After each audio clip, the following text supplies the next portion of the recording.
সিলেট নগরীতে রবিবার থেকে অবৈধ সিএনজি চালিত অটোরিক্সা, ব্যাটারি চালিত রিকশা ও অনুমোদনহীন যানবাহনের বিরুদ্ধে কঠোর অভিযানে নামছে প্রশাসন।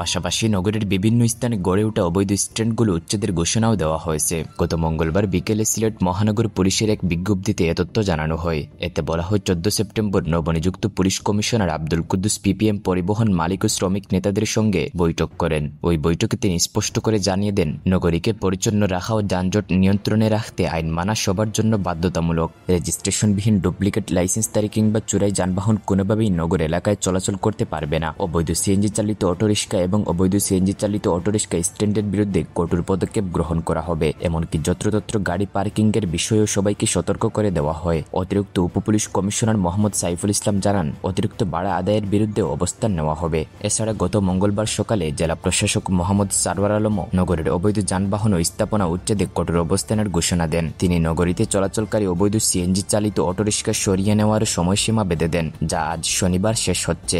এখন যানজট মুক্ত পরিচ্ছন্ন নগরী দেখার অপেক্ষায় সিলেটবাসী।